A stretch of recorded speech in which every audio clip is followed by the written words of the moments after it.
Physical properties of aldehydes, ketones and carboxylic acids. आपल्याला physical properties बघायच्या आहेत aldehydes, कीटोन्सच्या आणि नंतर कार्बोक्सिलिक ॲसिड्सच्या. फिजिकल प्रॉपर्टीज बघत असताना या 3 पॉईंटच्या साहाय्याने आपल्याला त्या सगळ्या प्रॉपर्टीज बघायच्या आहेत. त्याच्यामध्ये बघा, सुरुवातीला आपण बघणार आहेत फक्त अल्डिहाइड्स आणि कीटोन्सच्या, त्या जवळपास सारखे आहेत त्यांच्यात. आणि पहिला पॉईंट बघा, नेचर ऑफ इंटरमॉलिक्युलर फोर्सेस.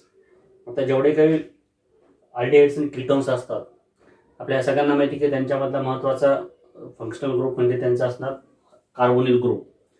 आता हा जो कार्बोनिल ग्रुप आहे म्हणजे सी डबल बॉन्ड ओ, बघा आपण ह्या पद्धतीने जर त्याला रिप्रेझेंट केलं तर आपल्याला असं लक्षात येईल की सी डबल बॉन्ड ओ.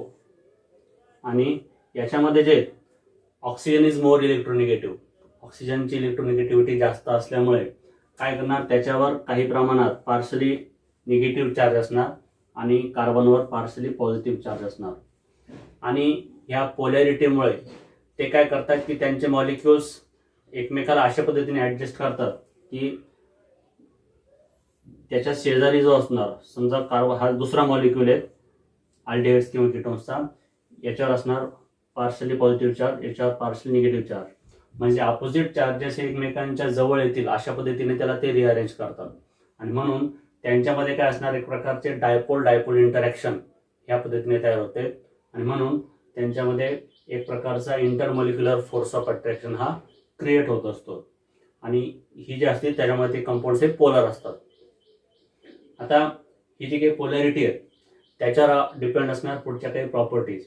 जर आपण बघितलं अल्डिहाइड्स आणि कीटोन्सचं, तर असं लक्षात येईल की त्यांचे फिजिकल स्टेट आणि बॉइलिंग पॉईंटच्या बाबतीत आपण बघू. फिजिकल स्टेट जे असतात तर त्याच्यामधला अल्डिहाइडचं बघू आपण. अल्डिहाइड मधले सुरुवातीचं ते फॉर्मल्डिहाइड हा गॅसियस स्टेटमध्ये असतो, परंतु नंतरचे जे असतात ते लिक्विड स्टेटमध्ये असतात आणि त्यांना काही प्रमाणात प्लीझंट असा स्मेल असतो. आणि जसजसं आपण हायर अल्डिहाइड्सकडे जाऊ तसतसं ते लिक्विड स्टेटमधून नंतर सॉलिड स्टेट होतात. सिमिलरली कीटोनचंही असं म्हणू की सुरुवातीचा जो ॲसिटोन आहे हा लिक्विड स्टेटमध्ये असतो आणि जसजसं मॉलिक्युलर वेट वाढत जाईल तसं त्यांची ती तो सॉलिड स्टेटकडे चालले जातो. बॉइलिंग पॉईंट्स पण असं म्हणता येईल. आपण जर बॉइलिंग पॉईंट जर बघितले त्यांचे, तर मॉलिक्युलर मास वाढलं की त्यांच्या बॉइलिंग पॉईंट सुद्धा त्या प्रमाणामध्ये इन्क्रीज होत जाईल. आणि तिसरं आहे त्यांची सोल्युबिलिटी. आता बघा, एखाद्या कंपाऊंडची वॉटरमधली सोल्युबिलिटी कशावर डिपेंड असते, ती असणार त्याच्यामध्ये हायड्रोजन बॉन्ड फॉर्म करू शकतो किंवा नाही. आपण जर कार्बोनिल हे जे कंपाऊंड जर बघितले, आपल्या लक्षात येईल बघा की सी डबल बॉन्ड ओ, याच्यावर आपल्याला माहिती आहे की पार्शली निगेटिव्ह चार्ज असतो. आणि वॉटर मॉलिक्यूल जर आपण बघितलं, दॅट इज HOH, तर याच्यामध्ये पार्शली निगेटिव्ह चार्ज, याच्यावर पार्शली पॉझिटिव्ह चार्ज. जेव्हा आपण एखादा अल्डिहाइड्स किंवा कीटोन्स वॉटर ह्या सॉल्व्हंटमध्ये टाकतो तेव्हा याच्यामधला ऑक्सिजन आणि याच्यामधलं हायड्रोजन यांच्यामध्ये एक प्रकारचा हायड्रोजन बॉन्डिंग तयार होते आणि म्हणून ते त्याच्यामध्ये सोल्युबल असतात. याचा अर्थ अल्डिहाइड्स आणि कीटोन्स हे चांगल्यापैकी सोल्युबल असतील कशामध्ये, वॉटर ह्या सॉल्व्हंटमध्ये.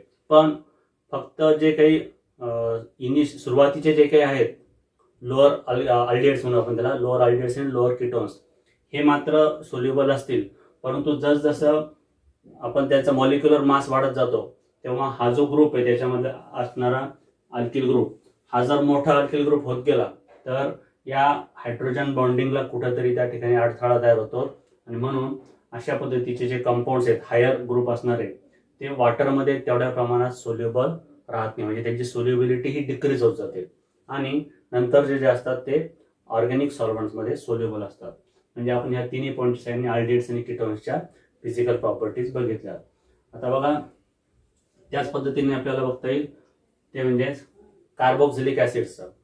कार्बोक्सिलिक ॲसिडचं जर आपण बघितलं तर त्याच्यामध्ये सुद्धा या पद्धतीचे असणारच, जसं की इंटरमॉलिक्युलर फोर्सेस जे असतात तिथेही असणार, परंतु त्याच्यामध्ये जे असतात एक OH ग्रुप सुद्धा असतो.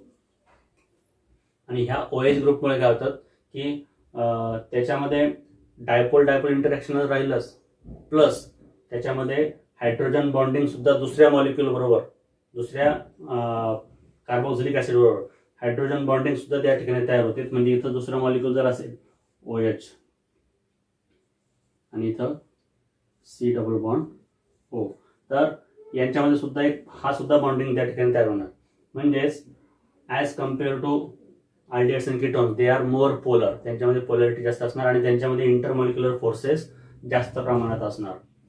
आता बघा त्यांची फिजिकल स्टेट आपण जर सुरुवातीचे जर बघितले कार्बोक्सिलिक ॲसिड्स, तर lower carboxylic acids are liquid, ते जवळपास पहिले 9 जे असतात ते लिक्विड स्टेटमध्ये असतात आणि त्यानंतरचे हायर जे असतात carboxylic acids they are waxy solids, म्हणजे सॉलिड असतात परंतु वॅक्स सारखे, म्हणजे सेमी सॉलिड असं म्हणता येईल आपल्याला.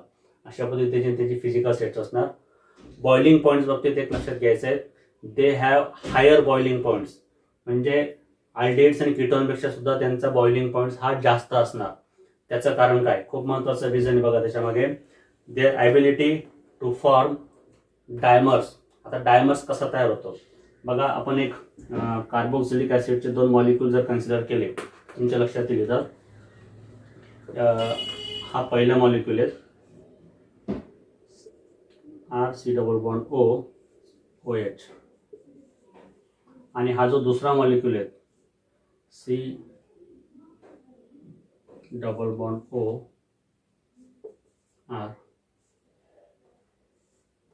OH. आता इथं बघा हे जे मॉलिक्यूल असतात याच्यामधला हा पहिला मॉलिक्यूल आणि हा दुसरा मॉलिक्यूल, पहिल्या मॉलिक्यूल मधला जो हायड्रोजन आहे हायड्रॉक्सिल ग्रुप मधला, it forms the hydrogen bond with the oxygen carbonyl oxygen of another molecule, दुसऱ्या याच्याबरोबर तो हायड्रोजन बॉन्डिंग फॉर्म करतो. आणि त्याच पद्धतीने हा मॉलिक्यूल त्याच मॉलिक्यूलचा हायड्रोजन हे दुसऱ्या बरोबर हायड्रोजन बॉन्डिंग फॉर्म करतो. त्याच्यात असणार प्लस चार्ज, याच्यावर असतो मायनस चार्ज. आणि या पद्धतीची हायड्रोजन बॉन्डिंगमुळे एक प्रकारचा सायक्लिक कंपाऊंड तयार होतो. हा बॉन्ड जरी वीक असला तरी तो एक्झिस्ट करतो आणि अशा पद्धतीचे जे 2 मॉलिक्युल्स एकत्र येऊन एक मोठा मॉलिक्यूल तयार होतो त्याला म्हटले जातं dimer. It is called as dimer. आणि हे डायमर फॉर्म करण्याची जी स्पेशालिटी आहे कार्बोक्सिलिक ॲसिड्सची, त्यामुळे त्यांचा बॉइलिंग पॉईंट हा इतरांपेक्षा जास्त असणार. कारण जेव्हा बॉइलिंग पॉईंट म्हणजे काय, तर आपल्याला बॉईल करतो म्हणजे त्यांना सेपरेट करतो, आयन्स किंवा मॉलिक्युल्स सेपरेट करण्यासाठी. आता हा बॉन्ड ब्रेक करण्यासाठी एक्स्ट्राची त्याला एनर्जी द्यावी लागते, हीट एनर्जी, म्हणून त्याचा बॉइलिंग पॉईंट हा इतर कंपाऊंड्सपेक्षा जास्त असतो. बॉइलिंग पॉईंट एक्स्ट्रा जास्त असण्याचं रिझन काय, तो formation of dimer. This is the physical state and boiling point. आणि लास्टली असणार त्यांची सोल्युबिलिटी. तसं आपण अल्डिहाइड्स आणि कीटोन्समध्ये बघितलं तसं हे सुद्धा लोअर जेवढे काही कार्बोक्सिलिक ॲसिड्स असतात पहिले 4, हे पाण्यामध्ये अतिशय चांगल्या पद्धतीने मिसिबल असतात due to formation of hydrogen bonding. पाण्याबरोबर सुद्धा ते हायड्रोजन बॉन्डिंग फॉर्म करतात. आणि ही जी काही त्यांची स्पेशालिटी आहे सोल्युबिलिटीची, ते मात्र जसजसं त्याचे हायर कंपाऊंड्स येत जातील तसतसं त्यांची सोल्युबिलिटी कमी होत जाते. आणि हायर जेवढे काही कार्बोक्सिलिक ॲसिड्स असतील ते फक्त ऑर्गॅनिक सॉल्व्हंट जे असतात बेन्झीन, इथर, त्यांच्यामध्येच फक्त सोल्युबल असतील. So these are the physical properties of carboxylic acids. Now reactivity of aldehydes and ketones. Aldehydes आणि कीटोन्सची रिॲक्टिव्हिटी विषय आपल्याला बघायचा आहे. आता बघा रिॲक्टिव्हिटीमध्ये आपल्याला माहिती की त्यांचा फंक्शनल ग्रुप मुख्यतः कोणता असणार, C डबल बॉन्ड O, म्हणजे कार्बोनिल ग्रुप हा त्यांच्यामधला महत्त्वाचा असतो. आता त्याच्या रिॲक्टिव्हिटीमध्ये बदल असणार अल्डिहाइड्सच्या आणि कीटोन्सच्या. हा बदल कशामुळे असतो ते बघू आपण. सुरुवातीला आपल्याला एक माहिती आहे की हा जो कार्बोनिल ग्रुप आहे that is C double bond O, हा पोलर कंपाऊंड असतो हे तुम्हाला मी सांगितले. That means it is having minus charge, partially it is having positive charge. त्याचबरोबर त्यांच्यामध्ये एक रेझोनन्स स्ट्रक्चर सुद्धा असतं. आता रेझोनन्स स्ट्रक्चर कसं बघा, एक तर C डबल बॉन्ड O हा असं एक स्ट्रक्चर, आणि याच्यामध्ये आपल्याला माहिती की लोन पेअर ऑफ इलेक्ट्रॉन्स असतात ऑक्सिजनमध्ये. जर याच्यामध्ये दुसरं जे स्ट्रक्चर असणार हे असं म्हणता येईल आपल्याला C single bond O, it is having minus charge, it is having plus charge. हा जो एक बॉन्ड आहे तर जर इलेक्ट्रॉन पेअर जर इकडं जर चाललेला तर त्या ठिकाणी त्याच्यावर एक प्रकारचा मायनस चार्ज तयार होईल आणि हे जे स्ट्रक्चर असतात these are the resonance structures, हे एकमेकांचे रेझोनन्स स्ट्रक्चर आहेत आणि त्याच्यामुळे त्यांच्यावरून एक रेझोनन्स हायब्रिड स्ट्रक्चर तयार करता येतं. ते कसं बघा, त्याच्यामध्ये या पद्धतीचं एक रेझोनन्स स्ट्रक्चर असणार, हायब्रिड स्ट्रक्चर. याच्यावर पार्शली निगेटिव्ह चार्ज आणि याच्यावर पार्शली पॉझिटिव्ह चार्ज, याला म्हटलं जातं रेझोनन्स हायब्रिड स्ट्रक्चर. म्हणजे याच्यावर न्यूक्लिओफाइल काय करू शकतो, अटॅक करू शकतो या कारणामुळे. आता हे झालं आल्डिहाइड्स आणि कीटोन्समध्ये ह्या गोष्टी कॉमन असतील, परंतु आपल्याला एक माहिती आहे की दोघांमध्ये फरक काय असतो. मुख्यतः दोघांमध्ये फरक असतो तो म्हणजे नंबर ऑफ अल्किल ग्रुप्स.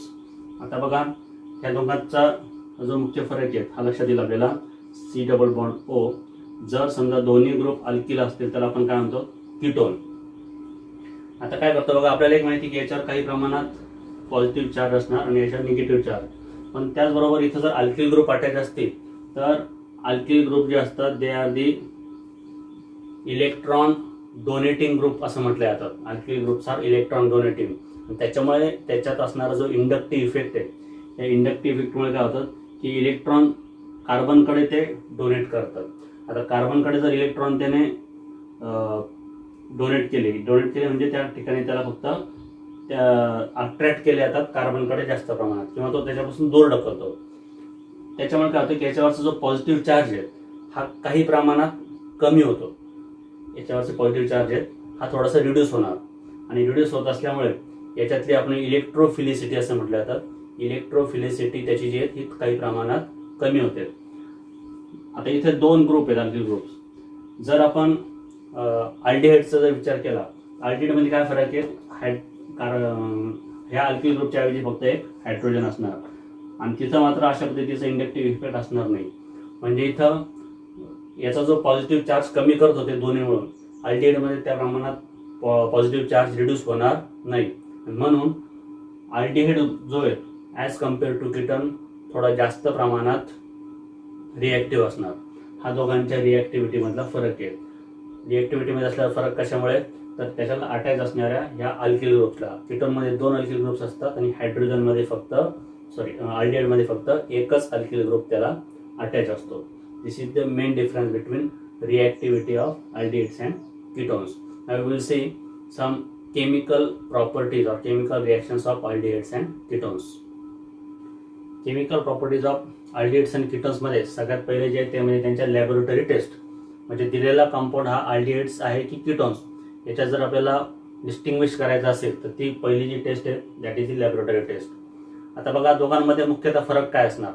आपण बघितलं की त्यांच्यामध्ये असणारे जे काही अल्किल ग्रुप्स आहेत त्यांची संख्या वेगळी असल्यामुळे त्यांच्या रिॲक्टिव्हिटीमध्ये थोडासा फरक आहे. आता बघा अल्डिहाइड्स आणि कीटोन्स मधला महत्त्वाचा फरक, जर त्यांचं ऑक्सिडेशन जर घडून आणलं, जसं आता आपल्याला अल्डिहाइड्स माहिती आहेत, अल्डिहाइड्स म्हणजे RCHO हा अल्डिहाइड आहे.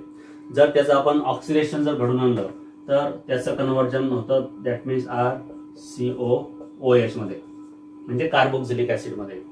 त्याच पद्धतीने आपल्याला कीटोनचं सुद्धा आपल्याला ऑक्सिडेशन करता येतं आणि कीटोनचं सुद्धा ऑक्सिडेशन केल्यानंतर, कीटोन म्हणजेच काय, दोन अल्किल ग्रुप्स आणि त्याचं ऑक्सिडेशन केल्यानंतर त्याचंही आपल्याला ह्या पद्धतीने कार्बोक्सिलिक ॲसिडमध्ये कन्व्हर्जन करता येतं. परंतु याच्यात हायड्रोजन असल्यामुळं याचं कन्व्हर्जन कार्बोक्सिलिक ॲसिडमध्ये सहजासहजी होतं, ते कीटोनचं होत नाही. याचा अर्थ जर आपल्याला याचं ऑक्सिडेशन करायचं असेल तर इथं स्ट्रॉंग ऑक्सिडायझिंग एजंट लागतो. पण याच्यामध्ये माइल्ड जरी असला, माइल्ड ऑक्सिडायझिंग एजंट म्हणजे एकदम कमी पॉवरचा, तरी सुद्धा ऑक्सिडायझिंग एजंट चालतो आपल्याला आणि तो सुद्धा याचं कन्व्हर्जन कार्बोक्सिलिक ॲसिडमध्ये करू शकतो.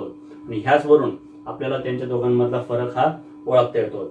म्हणजेच जर आपण माइल्ड ऑक्सिडायझिंग एजंट जर घेतला तर आपल्याला अल्डिहाइडचं जे कन्व्हर्जन आहे हे कार्बोक्सिलिक ॲसिडमध्ये करता येतं, पण त्याचा कीटोनवर काहीच फरक होत नाही.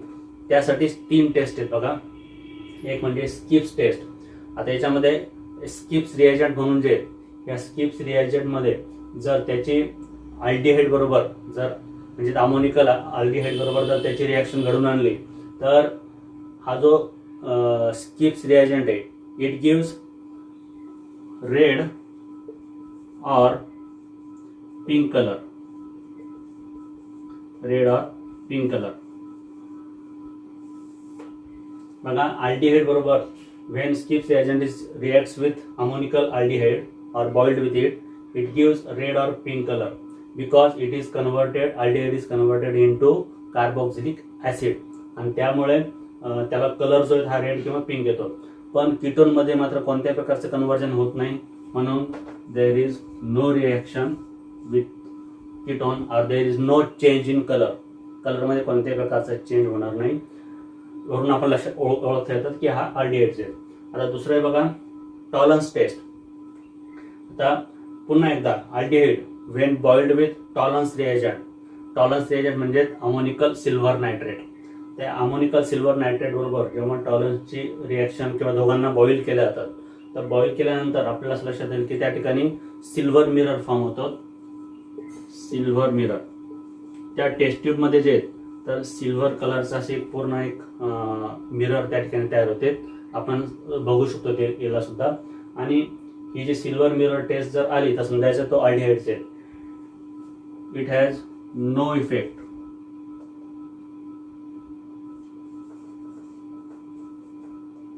म्हणजेच कीटोन मध्ये मात्र कोणत्याही प्रकारचा सिल्वर मिरर तयार होत नाही, त्यावरून सुद्धा ओळखता येतात. आणि तिसरी that is the Fehling test. इथं सुद्धा जर आपण फिलिंग सोल्युशन आहे, ह्या फिलिंग सोल्युशन बरोबर जर आपण अल्डिहाइडला जर बॉईल केलं तर क्युप्रस ऑक्साईड नावाचा एक रेड पीपीटी त्या ठिकाणी तयार होते.